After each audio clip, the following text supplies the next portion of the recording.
إنك حميد مجيد اللهم بارك على محمد وعلى آل محمد كما باركت على إبراهيم وعلى آل إبراهيم إنك حميد مجيد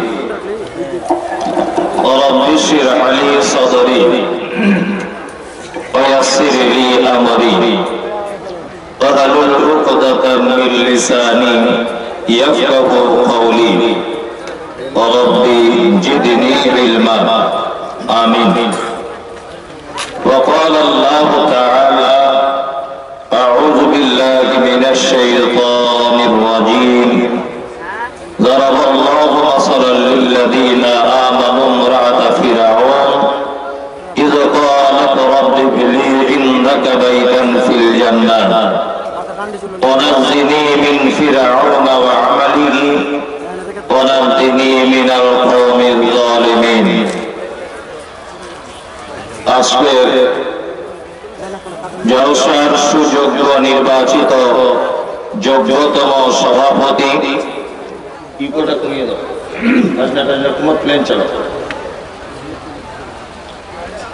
আমন্ত্রিত ওলামায়ে কেরাম,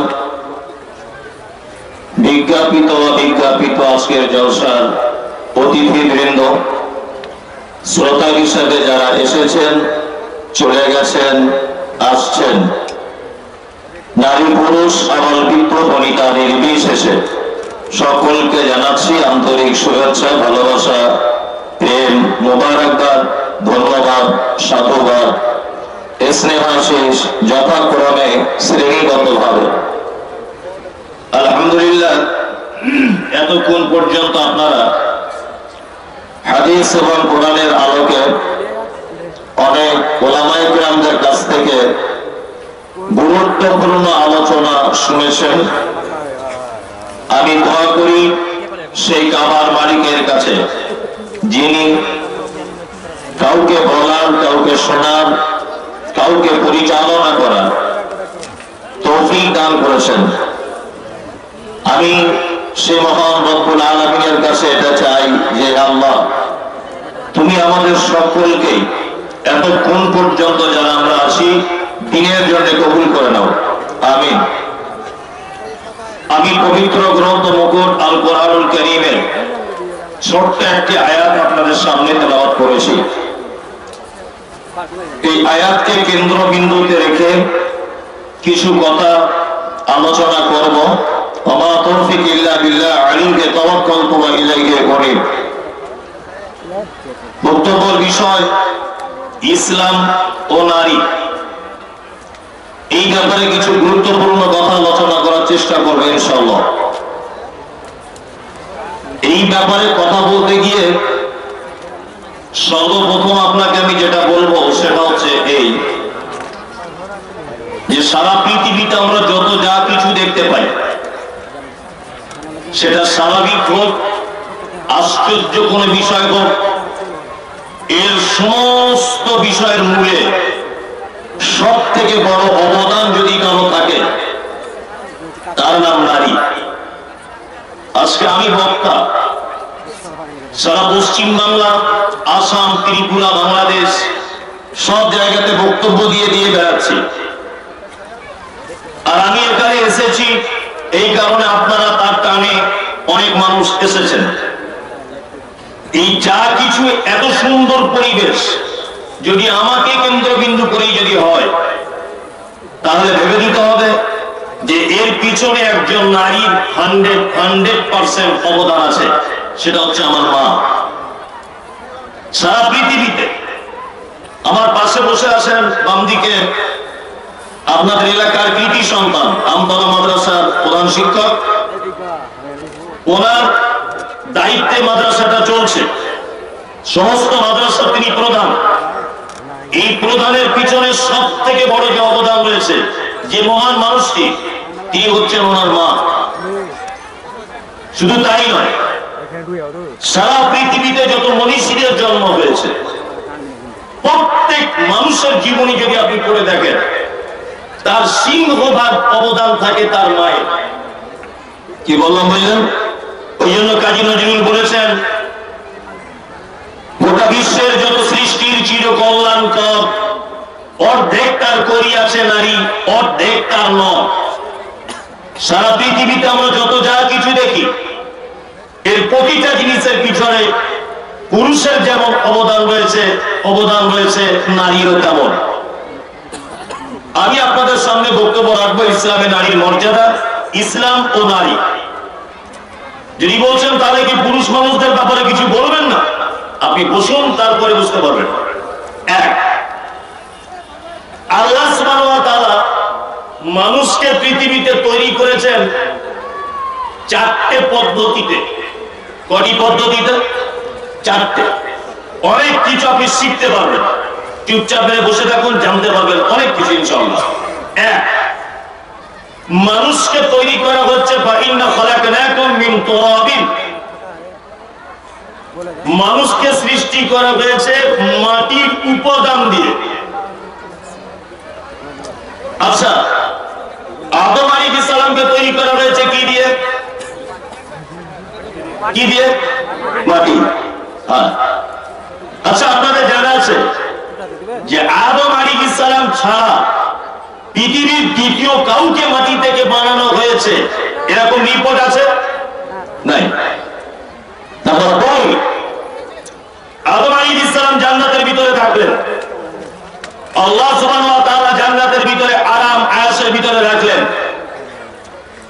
জান্নাতের মতো একটা জায়গা, অথচ আদম আলাইহিস সালাম তার ভিতরে উসপিস করছে, মানে যেন সুস্থ নেই। ইন্নাল্লাহা আলিমুম বিযাতিস সুদূর, আল্লাহ অন্তরের কথা বুঝে।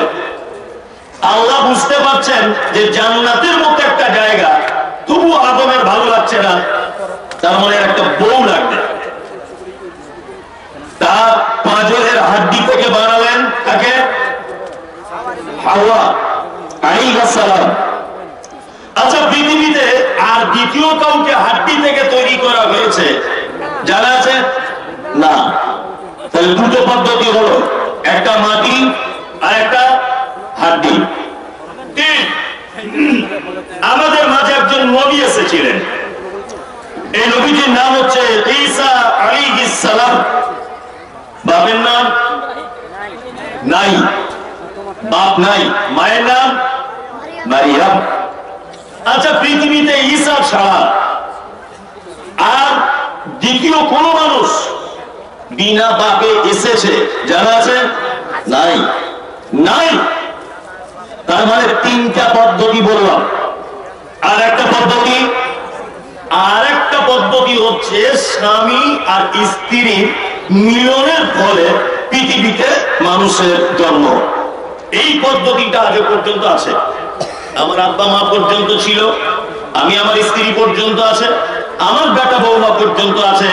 এক কথাতে সারা পৃথিবীতে এখন এই পদ্ধতিতেই মানুষের জন্ম হচ্ছে, তাই তো? এইবার একটা কথা বলি, স্বামী স্ত্রীর মিলনের ফলে মায়ের পেট থেকে দুটি লিঙ্গের জন্ম হয়, একটা হচ্ছে পুরুষ আর একটা নারী, তাই না? এইবারে আপনাকে আর একটা কথা বলে দিই, একটা মেয়ে বাচ্চা তার মায়ের পেটের ভিতরে যতদিন থাকে, একটা ছেলে বাচ্চা তার মায়ের পেটে ততদিনই থাকে। একটা মেয়ে বাচ্চা তার মায়ের পেটে থাকা অবস্থায় তার মায়ের যে যে অসুখগুলো দেখা দেয় বা মা যে যে কষ্টগুলো পায়, একটা ছেলে বাচ্চাও তার মায়ের পেটের ভিতরে এলে তার মা একই রকমের কষ্ট পায়। মেয়ের পেটে বাচ্চা চলে এলো, ও বমি করছে, পেটে যন্ত্রণা হচ্ছে, ও ভালো খেতে পারে না, ওর মেন্স বন্ধ হয়ে গেছে, ওর গা পা গুলো ফুলছে। ছেলে বাচ্চা মেয়ে বাচ্চার জন্য কি একটাই পদ্ধতি। এইবারে আল্লাহ সুবহানাহু ওয়া তাআলা বলছেন যে আমি মায়ের পেটের ভিতরে আস্তে আস্তে বাচ্চাটাকে বড় করে, আল্লাহু আখরাজাকুম মিন বুতুনি উম্মাহাতিকুম, মায়ের পেট থেকে আস্তে করে তাকে টেনে বার করে আনলাম পৃথিবীতে। আনার ব্যাপার আল্লাহ তাআলা বলছেন সুম্মা সাবিলা ইয়াসসালা, মায়ের যখন বাচ্চার প্রসব যন্ত্রণা শুরু হলো আমি মায়ের ডেলিভারি হবার বাচ্চা হবার রাস্তাটাকে ততটাই বড় করে দিই যতটা তার বাচ্চা আসতে সুবিধা হবে। এ ভাষা কার? কার? আল্লাহ। আচ্ছা, এবার একটা কথা এখানে বলে দিই, দুনিয়াবি কথা। এক, আমাদের বর্তমান বাজারে ঝাড়খণ্ডের খবর জানি না, পশ্চিম বাংলার খবর বলছি, 95% নয় 98% মেয়েরা বাচ্চা জন্ম দিচ্ছে এখন সিজারে, দিচ্ছে না? কিন্তু আল্লাহ তো পেটে বাচ্চাটা দিয়েছে। বোঝার চেষ্টা করুন, আল্লাহ বাচ্চা বার হবার জন্য বলছেন সুম্মা সাবিলা ইয়াসসারা, মায়ের জরায়ুর রাস্তাটাকে আমি আল্লাহ প্রশস্ত করে দিই, যতটা বাচ্চা পৃথিবীতে আসার প্রয়োজন হয় ততটা। কিন্তু আজ থেকে 20 বছর 30 বছর আগে কোন মা এই সিজার করে কোন জিনিসটা বুঝতো না। এখন তাহলে 95% নারী সিজারে বাচ্চা গ্রহণ করছে, জন্ম দিচ্ছে। তার কারণ কি? তার কারণ হচ্ছে এই যে আমরা আমাদের স্রষ্টার উপরে মোস্তানি করে দিয়েছি। এই কারণে তিনি বলছেন কেমন করে? আল্লাহ মায়ের পেটে বাচ্চা দিয়েছে, ওটা আল্লাহর দায়িত্ব। বাঘ পেটে বাচ্চা ধারণ করে, গরু পেটে বাচ্চা ধারণ করে, ছাগল পেটে বাচ্চা ধারণ করে, উট পেটে বাচ্চা ধারণ করে। সারা পৃথিবীর যত প্রাণী আছে প্রত্যেক প্রাণী, বেশিরভাগ দুটো একটা প্রাণী যারা ডিম দেয়, বাকি সব পেটে বাচ্চা ধারণ করে। তাদের বাচ্চাটা সঠিকভাবে হয় কি হয় না? আচ্ছা, গরুর বাচ্চা বড় হয়ে জন্মায় না মানুষের বাচ্চা বেশি বড় হয়? কোনটা? গরুর বাচ্চাটা জন্মের সময় মানুষের বাচ্চার থেকে মোটামুটি 4 গুণ তো বড় হবেই। হ্যাঁ, ওর বাচ্চা হবার সময় সিজারের প্রয়োজন হলো না? হাতির বাচ্চা মানুষের থেকে মিনিমাম 20 গুণ বড় হবে, তো তার তো সিজারের প্রয়োজন হলো না। আপনার স্ত্রী এইটুকু একটা বাচ্চা 2 কেজি 2.5 কেজি জন্ম দিবে, ওর কেন সিজারের প্রয়োজন? আসলে আমরা মানুষ এত বড় মানে মুস্তান, এত বড় বেশি জাননেওয়ালা, মায়ের পেটে বাচ্চা যতটা ওয়েট হবার প্রয়োজন আল্লাহর পক্ষ থেকে ততটা ওয়েট হবে। কিন্তু আমরা অতিরিক্ত ডাক্তার বাড়িতে গিয়ে অতিরিক্ত পাড়ার মেয়েদের কথাবার্তা শুনে বাচ্চা পেটে থাকা অবস্থায় এত বেশি হাই প্রোটিন খাদ্য খাবার খেয়েছি যে বাচ্চা তার প্রয়োজনের থেকে বেশি পেটের ভিতরে বেড়ে গেছে। বেশি বেড়ে গেছে। এই পর্যায়ে ডাক্তার বাবু দেখে মেশিন পত্র দেখে দিয়ে বলছে যে বাচ্চার বাঁচানো যাবে না, কারণ যতটা মায়ের জায়গা থেকে বাচ্চা বার হবার প্রয়োজন তার থেকে বাচ্চা ডবল হয়ে গেছে পেটের ভিতরে, এই জন্য বাচ্চা মারা যেতে পারে। এগুলো ডাক্তার বাবুদের পরামর্শ নয়, পরামর্শ। আল্লাহু আকবার। আল্লাহ তুমি আমাদের মাগুলোকে, আমাদের বোনগুলোকে এই সমস্ত কঠিন কাজ থেকে একটু আসান করে দাও। আগে পৃথিবীতে এলো বাচ্চা, এগুলো 2টি লিঙ্গ, একটা হচ্ছে নারী, একটা হচ্ছে কে? পুরুষ। একটা নারী মায়ের যে রাস্তা দিয়ে পৃথিবীতে আসে, একটা পুরুষ মায়ের যে রাস্তা দিয়ে পৃথিবীতে আসে, একটাই রাস্তা। এখন পৃথিবীতে জন্ম হওয়ার পর 7 দিন বয়স হলো। কতদিন? 7 দিন। 7 দিনের বেলায় আল্লাহ নবী সাল্লাল্লাহু আলাইহি ওয়াসাল্লামের হাদিস যে তুমি তার সুন্দর একটা নাম রাখো। কি বললাম বুঝলেন? মেয়ে বলে ভালো নাম রাখুন, ছেলে বলে ভালো নাম রাখুন। ছেলে বলে ভালো নাম আব্দুল্লাহ, আব্দুর রহমান, এটা হচ্ছে আল্লাহর নিকটে সব থেকে প্রিয় নাম। সোশ্যাল মিডিয়াতে আমাকে নিয়ে প্রচন্ড গালাগালি করছে কিছু আলেম ওলামারা, কারণ আমি বলেছি ইসলামে কয়েকটা নাম রাখা চলবে না।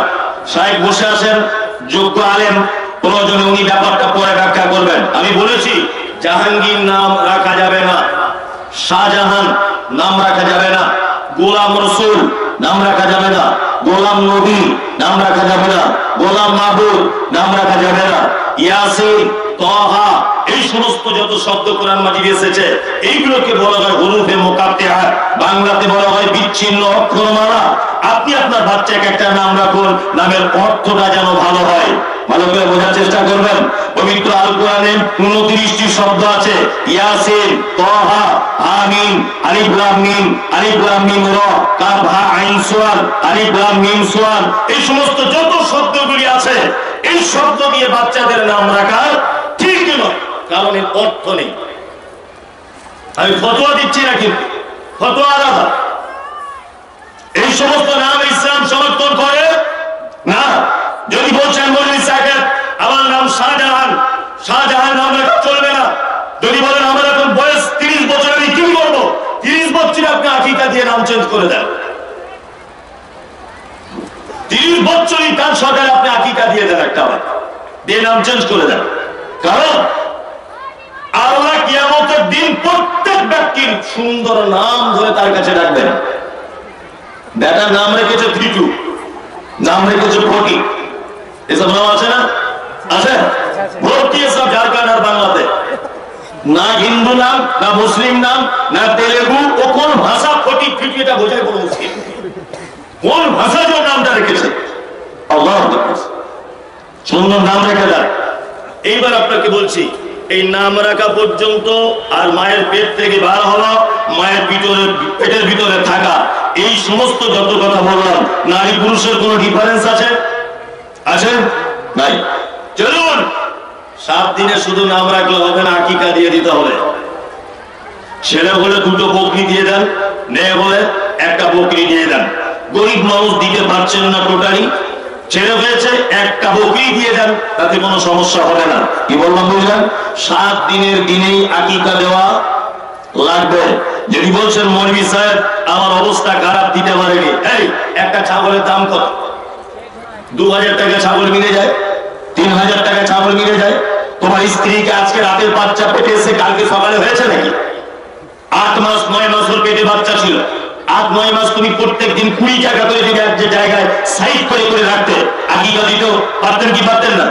পারতেন। সারাদিন পানি বিড়ি গুটকা খেয়ে যাচ্ছে 30-40 টাকা করে, আর 7 দিনের দিনে হুজুর মৌলভী সাহেবের কাছে এসে বলছে মৌলভী সাহেব পয়সা নেই, আকিকা দিতে পারছি না, পরে দিলে হবে, তোমার পাঁচার চামড়া তুলে দিতে হবে। বিয়াদব কোথাকারে। 8 মাস যাবত তুমি খৈনি বিড়ি খেয়ে খেয়ে 2-4 হাজার 5,000 টাকা নষ্ট করে দিলে। আর বাধ্যতামূলক কি বাধা? আকিকা 7 দিনে দিতে হবে। এটা বলা বলছে মৌলভী সাহেব টাকা না, সব টাকা আছে, ঠিক নির্দিষ্ট টাইম আকিকা দিবেন। আকিকার গোশত সবাই খাবে, ওর বাপ খাবে, ওর মা খাবে, ওর নানা, ওর নানি, ওর গোষ্ঠীর পাড়া প্রতিবেশী সবাই।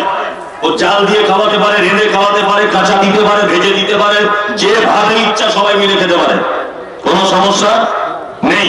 চলুন, আকিকা দেওয়া হয়ে গেল। আস্তে আস্তে ছেলে মেয়ে দুজনা বড় হয়ে গেল। বয়স হলো কত? 7 বছর। কত বছর? 7 বছর।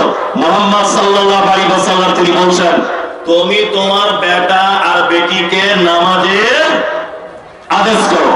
কি বললাম বুঝলেন? আপনাকে এবার একটা কথা বলছি, জন্ম হয়েছে এই পর্যন্ত তাদের ভাই বোনের কোন রকমের ডিফারেন্স কিছু আছে না। এইবার শরীয়তের কিছু ডিফারেন্স আছে, নিয়ম কানুন নারী এবং পুরুষের। আপনাকে বলে দিয়ে যাচ্ছি। 7 বছর বয়স হলো, বাপ মসজিদে যাবে, আজান দিবে, মুয়াজ্জিন হাইয়া আলাস সালাহ, বাপ তার বেটাকে ধরে মসজিদে নিয়ে যাবে আস্তে আস্তে করে। বাপ বেটাকে নিয়ে যাবে, দাদু পোতাকে ধরে মসজিদে নিয়ে যাবে। আর ওর মা কি করবে? বাড়িতে নামাজ পড়বে আর বেটিটাকে ওর পাশে রেখে দিবে, দিয়ে আস্তে আস্তে করে নামাজের ট্রেনিং শেখাবে ওকে। কতদিন শেখাবে? 10 বছর বয়স পর্যন্ত। 10 বছরের পরে নামাজ ওর জন্য ফরজ। বোঝার চেষ্টা করবেন, 10 বছরের পরে নারী পুরুষ দুজনারই নামাজ কি ফরজ। আপনার বেটাকে নিয়ে যান মসজিদে, ও তো নিজেই নামাজ পড়ে না, তাই না? ও নিজেই নামাজ পড়ে না। আর আমাদের পাড়া গ্রামের মসজিদের ইমাম সাহেব ভাইরা, মসজিদের কিছু মুসল্লি বয়স্ক যারা, বাচ্চা কাচ্চাদের মসজিদে নিয়ে গেলে খুব রাগে না। বাচ্চাটা গিয়ে ওর কাজ কেউ তো নামাজ পড়া বুঝে না, ও সবার সামনে দিয়ে ছুটবে, পাখা চলছিল সুইচটা অফ করে দিবে, ও কখনো কখনো জোরে জোরে চিল্লাবে মসজিদের ভিতরে। আর কিছু লোক কি বলে, কারণ বাড়িতে রেখে আসতে পারবে না, সব সময় দিয়ে মসজিদে আসতে হবে। এই আপনি মানা করার কি? আপনার মানা করার কোনো রাইট নেই, আছে? কোনো রাইট নেই। কারণ ও আগামী দিনের মুসল্লি তৈরি হতে যাচ্ছে। কি বললাম বুঝলেন? আগামী দিনের মুসল্লি তৈরি হতে যাচ্ছে। ওকে বাড়িতে রেখে আসা যাবে না। যখন নামাজ পড়তে মসজিদে আপনি যাবেন, আপনার বেটাকে হাতে করে কি নিয়ে আসবেন, বেটি তার মা শেখাবে। চলো আস্তে আস্তে আস্তে আস্তে আস্তে আস্তে করে বড় হচ্ছে, নামাজ ফরজ হয়ে গেছে। 10 বছরে যদি নামাজ না পড়ে, ওকে মাঝে মধ্যে মারো, ওর প্রয়োজনে রাগ করে বাড়ি থেকে বার করে দাও, বিছানাপত্র আলাদা করে দাও, হাড়ি হোন্ডা আলাদা করে দিয়ে ওকে ভয় দেখাবার বলো, এই তুমি যদি নামাজ না পড়ো তাহলে তোমার সংসার থেকে আলাদা করে দেওয়া হবে, ভয়ে যাতে ও নামাজটা ধরে, তাই না? এবারে বলি, আস্তে আস্তে বড় হয়ে গেল দুজনের বিয়ের বয়স হলো, বিয়ের বয়স হয়েছে ছেলেটারও মেয়েটারও, তাই না? চলুন বিয়ের সময়তে ছেলেটা দেখতে পাওয়া যায় শ্বশুর একটা সোনার আংটি দিয়েছে, পরে ঘুরছে। পুরুষ মানুষ, বলুন তো সোনার আংটি পুরুষ মানুষের পরা জায়েজ না না জায়েজ? জায়েজ না জায়েজ? অনেক জনাই তো পরে থাকে, থাকে না? শ্বশুর দিয়েছে। আর একটা কাপড়, রেশমের কাপড়, যারা বিয়ের সময়তে পাঞ্জাবি পরে যান, এমনি দিনে পাঞ্জাবি পরে না, এমনি দিনে মৌলভী সাহেবদের দেখতে পারে না, এমনি দিনে ইমাম সাহেবদের দেখতে পারে না, এমনি দিনে আমতলা ঘের মাওলানার সঙ্গে দেখতে পারে না, কিন্তু বিয়ে করার সময়তে ভ্যাক করে মৌলভী সাজে। আপনাদের এখানকার ছেলেরা করে না বিয়ের সময়তে পাঞ্জাবি টুপি পরে যায় না বিয়ে করতে, কেন জিন্স প্যান্ট পরে যাও, মানে তখন মৌলভীর মতো ভ্যাক ধরেও বড় পাঞ্জাবি পরে এমন করে যাবে মনে হচ্ছে আব্দুল কাদের জেলানি আসছে বিয়ে করতে। আর এত লজ্জা, ছেলেটা মুখে রুমাল দিয়ে বসে থাকে, আমাদের ওদিকে আপনাদের গায়ে বিয়ে করতে গিয়ে এরকম করে, মানে এত লজ্জাশীল, অথচ পাক্কা হারামখোর মেয়ের বাপের কাছে 80,000 টাকা নিয়েছে। এত বড় হারামখোর মেয়ের বাপের কাছে 1 লাখ টাকা নিয়ে বিয়ে করতে গিয়ে এরকম করে বসে আছে, মানে কি স্ট্যান্ডার্ড ব্যাটা, মানে কোমরে লাঠি মেরে হাড় ভেঙে দেওয়া উচিত। বিয়াদব কোথাকারে, বেটির বাপের কাছে ভিক মাংতে তখন লজ্জা করলো না, আর বিয়ে করতে গিয়ে রুমাল মুখে দিয়ে আছে বসে, আর ঢং খুঁজে পায় না। আপনাদের এখানে সব আছে নাকি বিয়ে শাদীতে কন্ট্রোল? যার কারণে হয় অনেক, কারা কারা নেয়নি হাত তুলুন তো, যাবি 1 পয়সাও নিইনি, তাহলে ধরা পড়বে চোর। টোটালে 20 জন, যারা হাত তুলতে পারছে না নিশ্চয়ই মালে গোলমাল, বুঝে নিতেই হবে, তাই না? আল্লাহু আকবার। কাল সকাল হতে হতে ফেরত দিয়ে দেন। একটা লজ্জা সনমত থাকে যে তার বাপের খাটে তুমি শোও, তোমার বাড়িতে তোমার বোনের শোয়ার জায়গা হয়, তোমার ভাইয়ের শোয়ার জায়গা হয়, তোমার মায়ের শোয়ার জায়গা হয়, তোমার আত্মীয় স্বজনের শোয়ার জায়গা হয়, আর যে তোমার বউ হয়েছে ওর একটুখানি শোয়ার জায়গা নেই, বলছে তোর বাপের বাড়ি থেকে খাট এনে তোকে শুতে হবে। তোমার বাড়িতে 20 জন আত্মীয় স্বজন আছে, লেপটা কম্বল সব রেডি, কিন্তু ও তোমার স্ত্রী, ও তোমার কম্বলে শুতে পাবে না, বলছে তোর আব্বাকে বলো একটা কম্বল কিনে পাঠাতে। কি বলছে বুঝতে পারছেন না? তো ও যদি সব ওর বাপের বাড়ি থেকে আনবে, তা তোমার ঘরে কেন বসে থাকবে? নিজের ঘরে থাকবে, তোমার কাছে আসবে কেন? মানুষের তো লজ্জা শরম আছে। হাজি সাহেব লোক বড় পাঞ্জাবি পরে বেটার বহু দেখতে যাচ্ছে, মেয়ে পছন্দ, তা মেয়ের ভাব জিজ্ঞাসা করছে ভাই কিছু দেনা পাওনা চাওয়া পাওয়া আছে? তো চস্তার ঠিক না, আপনি কি কথা বলছেন? আমি 2 নম্বর হাজি, আমি 2 বার হজ করেছি আর কি। 2 নম্বর হাজি মানে 2 বার হজ করেছে, এই 4টা হজ করে এলাম, আর আপনি আমাকে টাকা পয়সার কথা বলছেন। তবে এই ব্যাপারটা আমি জানি না, যা জানে আমার বড় জামাই জানে। এরকম লোক আছে ঝাড়খণ্ডে, ওর কাঁচা কুঞ্চি দিয়ে পাঁচার চামড়া তুলে দিতে হবে হাজি সাহেবের। বিয়াদব ছেলে, তুমি জন্ম দিয়েছো আর তোমার জামাই যাবে টাকা ঠিক করতে? আছে এরকম লোক? আছে কাঁচা কাঁচা লোক। অনেকজন হয়তো টাকা পয়সা চায় না, বিনা বনি বিয়েটা করে, কিন্তু শাশুড়ি মেয়েদের মন খুব জিলাপির মতো পেঁচালো মন। বারে বারে ছোট বৌমাকে বলছে, বৌমা দেখো বড় বৌমা খাট এনেছে, আলমারি এনেছে, শোকেস এনেছে, আর তোমাদের ঘরটা ফাঁকা ফাঁকা লাগছে। ফাঁকা ফাঁকা লাগছে তোমার বেটাকে বলো। বৌমা কি কেন বলতে যাচ্ছে? তার মানে বলতে চাইছে যে তোমার বাপের বাড়ি থেকে আনলে ভালো হতো না। মাঝখানে একটা ছোট্ট করে শিক্ষামূলক উপদেশমূলক গল্প বলে দিই, যারা বিয়েতে টাকা পয়সা নিয়েছেন এরা কেমন লোক, যদি এইটা আপনি শুনে যান, তারপরে বক্তব্য শোনেন আর না শোনেন। একটা লোকের আগামী বুধবার বেটির বিয়ে, তা লোকটা গরিব মানুষ, টাকা পয়সা এক জায়গায় জমা টমা করেছে, হালের গরু টরু বিক্রি করে, ধ্যান ট্যান যা ছিল বিক্রি করে, ওই 1.5 শতক জমি ছিল রাস্তার ধারে বিক্রি করে 4-5 লাখ টাকা এক জায়গায় করেছে। বেটির বিয়ে আগামী বুধবার, রাতের বেলা চোর এসেছে, দরজা আওয়াজ, চাচা বাড়ি আসো। হ্যাঁ, কারা? বাপ তোরা, বয়স্ক লোক তো। বলছে দরজা খোলো। তা চাচা বুঝতে পারেনি পরেশ দল লোক দরজা খুলে দিয়েছে। বলছে শুনলাম তোমার বেটির বিয়ে বলে জমি জায়গা বিক্রি করে টাকা এক জায়গায় করেছো।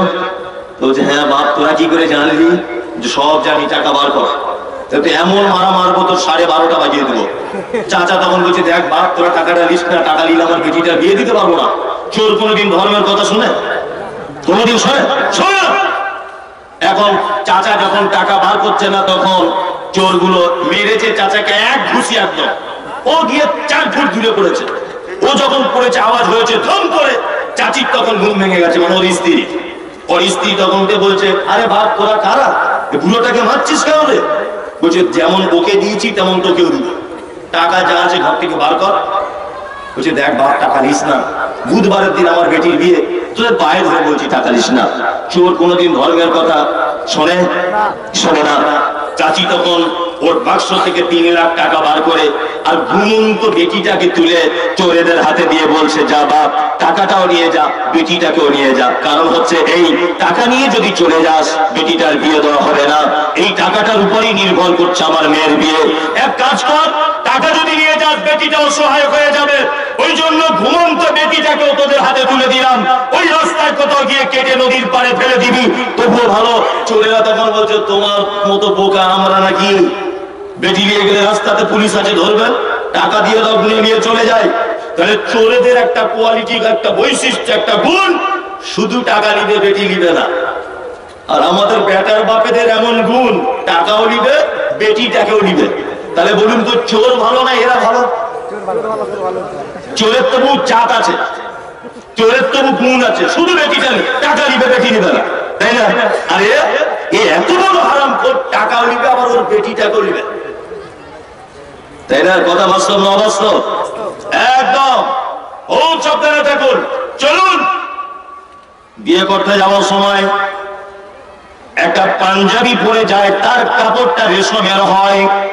যদি 5,000 টাকার বেশি যদি সারওয়ানিটার দাম হয়, তাহলে ওটা রেশমের কাপড় দিয়ে তৈরি করা হয়।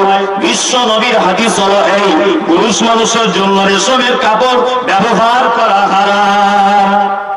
2 নম্বর, নারী যদি অলংকার হিসাবে পায়ের পাতা থেকে আর মাথার চুল পর্যন্ত, হাতে পায়ে সব জায়গায় যদি অলংকার ব্যবহার করে, যাকাত দেওয়ার পরে পরে তার জন্য সোনা চাঁদি মণিমুক্তা সবকিছু যায়। কিন্তু পুরুষ মানুষ সোনার কোন অলংকার ব্যবহার করতে পারে না, ওটা তার জন্য হারাম। চলুন আর একটা বলে দিই, মেয়েরা বিয়ে করার সময় মেহেন্দি লাগায় কি লাগায় না? এটা মেয়েদের জন্য যায়। ছেলেরা হাতে মেহেন্দি করতে পাবে না। চুল যদি পেকে যায় তাহলে চুলে মেহেন্দি করতে পাবে, অসুবিধা কিছু নাই।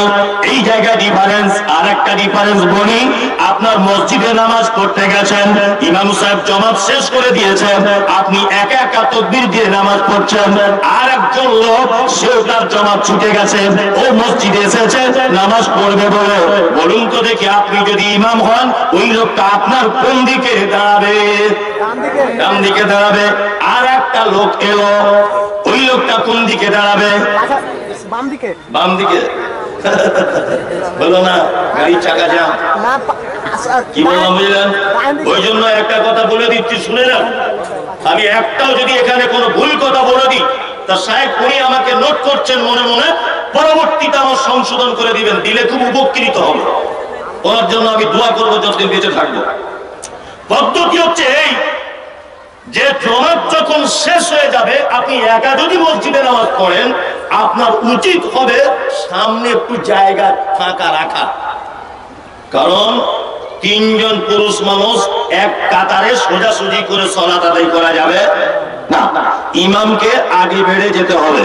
যদি একান্ত ভাবে ইমাম আগে বাড়ার যদি রাস্তা না পায়, তাহলে আরেকজন পিছনে চলে আসবে। ইমাম হিসাবে পুরুষ মানুষ সব সময়তে থাকবে কোথায়? আগে। চলুন, ইমাম সাহেব নামাজ পড়তে পড়তে রুকুতে গেল না, সেজদায় চলে গেল, একেবারে একবার সেজদা দিয়ে উঠে বাদ চলে আসছে, আর একবার সেজদা ভুলে গেছে। এক কথায় বোঝা যায় ইমাম সাহেবের কোন একটা রুকুন ছুটে যাচ্ছে। তাহলে মুসাল্লি যদি বুঝতে পারে কি বলে তাকে স্মরণ করিয়ে দিবে? সুবহানাল্লাহ, তাই না? চলুন, তাহলে পুরুষ মানুষ যদি ইমাম হয় আগে বেড়ে ইমামতি করবে, আর নারী যদি ইমাম হয় তাহলে 100 জন নারীর যদি সে ইমামতি করে, আর এইখান থেকে যদি প্যান্ডেলের শেষ পর্যন্ত যদি নারীদের কাতার হয়, তাহলে বিশ্বনবী বলেছেন নারী তুমি আগে বেড়ে ইমামতি করতে পারবে না, তোমাকে কাতারের মাঝখানে দাঁড়াতে হবে। আর নারীদের ইমামের যদি ভুল হয়ে যায় তাহলে তালি দিয়ে ইমামকে স্মরণ করিয়ে দিবে। তালির ব্যাপারে বলা হয়েছে যে এইভাবে এইরকম করে মারবে, এতে যদি বুঝতে না পারে তাহলে জোরে মারবে। যদি ওর স্মরণ হয়ে যায় যে আমার একটা রুকু ছুটে গেছে, আমার একটা সেজদা ছুটে গেছে, তাহলে নিজের ভুলটাকে নিজে সংশোধন করে নিবে। দুটো একটা ডিফারেন্স হলো না কি হলো না নামাজের ভেতরে? আর একটা দুটো ডিফারেন্স বলে দিই, সেটা হচ্ছে কি? সেটা হচ্ছে রুকু সেজদার ব্যাপারে নারী পুরুষের কোন রকমের ডিফারেন্স নাই, একটাই রকম করে রুকু সেজদা করবে। কিন্তু আমাদের পাড়া গ্রামের মা চাচিরা যখন রুকুতে যায় এমন আঁটো করে যাচ্ছে মনে হচ্ছে 4 বছর ধরে প্যারালাইসিসের রোগী, তাই না? অথচ একই রকম ভাবে যেতে হবে না? যেতে হবে। আচ্ছা, এবার এতক্ষণ আপনাকে বললাম শরীয়তের দৃষ্টান্তে নারী এবং পুরুষের কিছু কিছু জিনিসের ডিফারেন্স কি আছে, আরো কিছু ডিফারেন্স আছে যেগুলো আমি আর বলছি না। এবার আপনাকে আর একটা কথা বলি, চলুন। এতক্ষণ কিছু মাসলা মাসাইলের ব্যাপারে ডিফারেন্স বললাম, এবারে মর্যাদার ব্যাপারে ডিফারেন্স কি? মর্যাদার ব্যাপারে আপনাকে জিজ্ঞাসা করছি, আপনি বলুন নারীর মর্যাদা বেশি না পুরুষের মর্যাদা বেশি? কথা বলুন, কথা বলুন। চাকা ঘুরে না, নারীর মর্যাদা বেশি না পুরুষের? নারী। পুরুষ শুধু আমাদের কাছে একটা ব্যাপারে সম্মান পেয়েছে, কি না আব্বা অর্থাৎ পিতা। ভালো করে বুঝবেন, পুরুষ আমাদের কাছে একটা জায়গায় সম্মান পেয়েছে, তার নাম পিতা, তাই তো? আর নারী আমাদের কাছে অনেক কোয়ালিটি, অনেক স্তরের সম্মান পেয়েছে। যেমন বলি, নারী মা হিসাবে সম্মান পেয়েছে, নারী স্ত্রী হিসাবে সম্মান পেয়েছে, নারী বেটি হিসাবে সম্মান পেয়েছে, নারী বোন হিসাবে সম্মান পেয়েছে। কি বললাম বুঝলেন? নারী তাহলে আমাদের থেকে সম্মানের কটা গুণে বেশি? 4টা, তাই না? আল্লাহ বা আল্লাহ রাসূলের কাছে কত সম্মান ওটা পরে বলছি। দুনিয়াতেও আপনি দেখুন পুরুষের থেকে নারীর সম্মান অনেক বেশি, অনেক বেশি। আমাদের বেঙ্গলে বলে বলতে সুবিধা হতো, বেঙ্গলের লোক কেউ আছেন না? সব ঝাড়খণ্ডে। বাবা, অনেক বেঙ্গলের লোক। তাহলে নারী পুরুষের মর্যাদা আপনারা বুঝতে পারবেন। লক্ষ্মীর ভান্ডার পায় কারা? নারীরা। কন্যাশ্রী পায় কারা? নারীরা। রূপশ্রী পায় কারা? নারীরা। সবুজ সাথী পায় কারা? নারীরা। সব নারীরা, তাই না? 10,000 টাকার ফোন কেনা থেকে শুরু করে মমতা ব্যানার্জি বাড়ির মেয়েদের যা টাকা দিয়েছে, ও স্বামীকে 10 পয়সা দাম দিবে না। আগে তো 500 টাকা লক্ষ্মীর ভান্ডার ছিল, এখন 1000 টাকা করে দিয়েছে শুনছি। আর টিকটকে মোবাইলে দেখছি মেয়ে ছেলেরা সব নাচছে ব্যাংক করে। কদিন পরে স্বামীকে বলে দিবে তোমাকে আর কি আর করি না। মমতা দিদি জিন্দাবাদ, সব জায়গাতেই বলছে। যাই হোক, এইবার আপনাকে একটা কথা বলে দিই, তাহলে পৃথিবীর দিক দিয়েও জাগতিক প্রয়োজনেও মর্যাদা বেশি হলো কার? নারীর। আর একটা কথা বলি, আমি স্কুলের হেডমাস্টার ছিলাম। মাস্টার মশাই আছে মনে হয়, ওই তো মাস্টার মশাই পিছনে বসে আছে, তো উনি ভালো বলতে পারবেন। যদি উনি ঝাড়খণ্ডের মাস্টার, ওই জন্য জানি না, উল্টো পাল্টা নিয়ম হতেও পারে। আমি মাস্টার সাহেব যদি এখন মারা যান, বোঝানোর জন্য বলছি, যদি মারা যান আর ওনার স্ত্রী যদি বেঁচে থাকেন, আচ্ছা বলুন তো, উনি মারা যাবার কারণে ওনার স্ত্রী অর্ধেক পেনশন পাবে কি পাবে না? পাবে, পাবে। ওটা পশ্চিম বাংলাতে আছে, তাই তো? এইবার বলছি, মাস্টার মশাইয়ের স্ত্রী যদি চাকরি করতেন, উনি যদি মারা যেতেন, মাস্টার পেত? পেত? আপনার এখানে হয়? ও মানে বউ মারা গেলেও তাহলে স্বামী পেনশন পায়? ও কিন্তু বেঙ্গলে পায় না, পায় বেঙ্গলে? জানি না, আমার এটা তো জানার বাইরে ছিল। আমি তো আজ কাল পর্যন্ত জানতাম পেত না। যাই হোক, যে কথা বলছিলাম, আর একটা কথা আপনাকে বলে দিই, সেটা হচ্ছে এই, আমি এখন পাপ করেছি, মারাত্মক মারাত্মক পাপ করেছি। আচ্ছা বলুন তো, আমার পাপ আমার আমলনামাতেই রাখা হবে না ট্রান্সফার করে দেওয়া হবে আমার বইয়ের আমলনামাতে? আমার আমলনামাতেই থাকবে। এবার আপনাকে বলছি, আপনার স্ত্রী, আপনার বিবাহিত স্ত্রী, ও পর্দা টর্দা কিছু করে না, পর্দা না করলে পাপ হয় কি হয় না? হয় হয়। বলুন তো, ও যদি পর্দা না করে তাহলে এই পাপ হবে কার? কার? স্বামী। স্বামী এক কথাতে স্ত্রীর ব্যাপারে কিয়ামতের মাঠে জবাবদিহিতায় বসতে হবে কি হবে না? হবে। তার মানে বোঝা যায় সব ব্যাপারই তো ওদের অধিকার বেশি, বেশি না? চলুন, আমরা শুধুমাত্র মেয়েদেরকে একটা কথা বলে পাগল করে দিয়েছি, এই বেশি ফটল ফটল করবি না, তোর জান্নাত আমার পায়ের তলায়।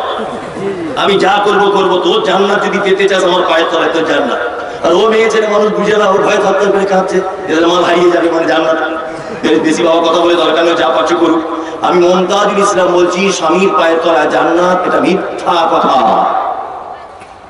স্বামীর পায়ের তলায় জান্নাত নেই। রাসূল সাল্লাল্লাহু আলাইহি ওয়াসাল্লামের হাদিস এইভাবে এসেছে, আল্লাহ রাসূল বলছেন, আমি যদি কাউকে সিজদা করার অনুমতি যদি দিতাম, তাহলে স্ত্রী লোকদেরকে বলে দিতাম তারা যেন তার স্বামীর পায়ে সিজদা করে, কিন্তু আল্লাহ রাসূল আদেশ করেন নি। চলুন এইবারে একটা করে আপনাকে বলি, ওদের মর্যাদাটা কতটা। প্রথমে বলি মেয়ে হিসাবে মর্যাদা কত, বলবো? বলে দিই। আম্মা জান আয়েশা বলেন, আমি বাড়িতে বসে আছি, একজন মহিলা দুটি কন্যা সন্তানকে নিয়ে আমার বাড়িতে এলো, আমার বাড়িতে কিছু চাইলো। আমাদের বাড়িতে একটা খাজুর ছিল, খাজুরটা আমি মহিলাটিকে দিলাম। মহিলাটি নিজে খাজুরটা না খেয়ে খাজুরটা মাঝখান থেকে চিড়ে দিয়ে মাঝখান থেকে ভাগ করে দুটি কন্যা সন্তানের মাঝখানে বিলি বন্টন করে দিল।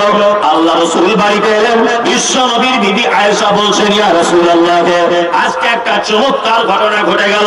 ঘটনা হলো এই যে একজন মহিলা ভিখারিনী আমাদের বাড়িতে এসেছিল, দুইটা কন্যা সন্তানকে নিয়ে, আর কিছু সে চেয়েছিল। আমি তাকে খাজুর একটা দিলাম, খাজুর মাঝখান থেকে চিড়ে দিয়ে ও দুইজনের মাঝখানে বিলি বন্টন করে দিল। বিশ্ব নবী বলছেন, আয়েশা রে, পৃথিবীতে যদি কোন গার্জেন যদি তার কন্যাকে নিয়ে যদি বিপদগ্রস্ত হয়, বিবাহের জন্য হোক, রুজির ব্যাপারে হোক, পাড়া প্রতিবেশীর কাছে হোক, শিক্ষার ব্যাপারে হোক, যে কোনো ব্যাপারে একটা গার্জেন যদি তার বেটিকে নিয়ে যদি বিপদে পড়ে যায়, তাহলে দয়ার নবী বলেছেন, আমি আর ওই গার্জেন জান্নাতের ভিতরে এইভাবে থাকবো। এইটা বলার পরে মধ্যমা আর তর্জনী আঙুল, দুটো আঙুলকে এক জায়গায় জমা করে দিয়ে নবীজি বলছেন, আমরা আর আমি আর ওই কন্যার পিতা জান্নাতের ভিতরে এইভাবে থাকবো।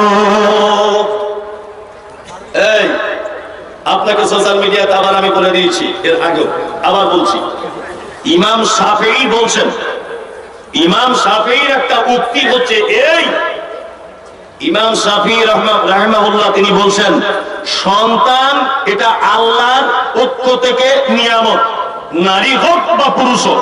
তবে ইমাম শাফিঈ তারপরে বলছেন যে বেটা হচ্ছে নিয়ামত আর বেটি হচ্ছে কি? কল্যাণ। কল্যাণ, বেটা আল্লাহর নিয়ামত আর বেটি কল্যাণ। আচ্ছা এবার আপনাকে বলছি, বলুন তো আল্লাহ নিয়ামতের হিসাব নেবে কি নেবে না? চোখ যেটা দিয়ে আপনি দেখেন, আল্লাহ এর হিসাব নিবে কি নিবে না? আপনি যে জিভ দিয়ে কথা বলেন, এই হিসাব হবে কি হবে না? হবে। আপনি যে হাত, এটা আল্লাহর নিয়ামত, এই হাতের হিসাব হবে কি হবে না? হবে। কিন্তু কল্যাণ, কল্যাণ মানে নেকি বহনকারী কাজ।